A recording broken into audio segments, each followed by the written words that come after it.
Good morning. আমি আজকে একটা চিকেন বানাচ্ছি, শসা চিকেন। এটা খুব হালকা ঠান্ডা, এটা রোগীদের জন্য খুবই ভালো। এটা বানিয়ে খাবে।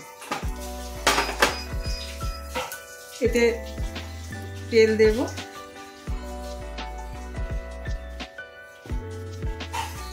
বেশি নয়,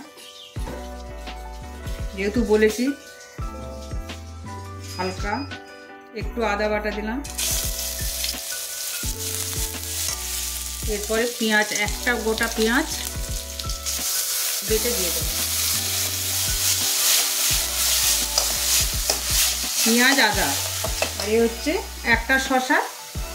মিক্সিতে মানে ছাল টাল বাদ দেবে না, কিন্তু মিক্সিতে একদম পেস্ট করে নেবে। লঙ্কা বেটে ছেঁকে নেবে আর কি, শুধু জলটা দেবে, ওই শসার সাথেই মিশিয়ে দেবে।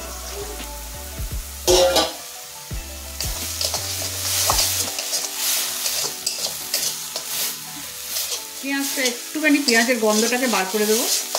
তারপরে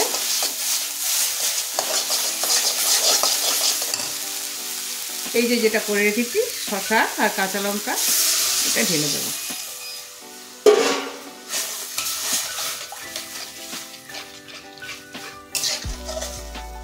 এর সাথে চলে যাবে চিকেনটা।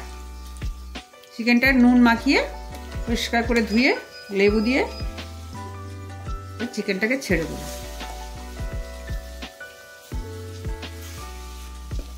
এটা রুটি, ভাত, ভাতের সাথে একটুখানি ডাল দিয়ে ভালো খাওয়া যাবে। আর এটার জলেই এটা সেদ্ধ হয়ে যাবে, জল ভুলেও দিতে যাবে না।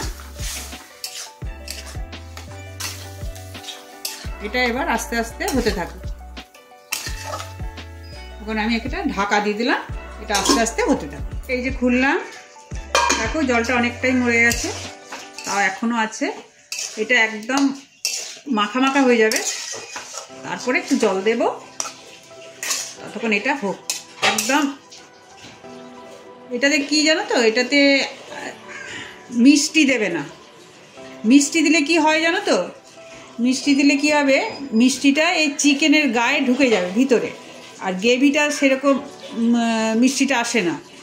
হ্যাঁ, যদি তোমরা চিনি দিতে চাও লাস্টে চিনি দেবে, যেন চিকেনের ভিতরে না মিষ্টিটা ঢুকে, এই গ্রেভিটার মধ্যে থাকবে, খেতে ভালো লাগবে।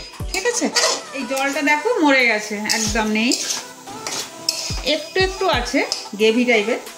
আমি একটু জল দিয়ে দেব, ব্যাস এইটুকু জলে ও থাকবে। এবার লাস্টে একটা জিনিস দেব, সেটা দেখে নিও। ব্যাস, দেখো আমার চিকেন হয়ে গেছে। এবার এটাতে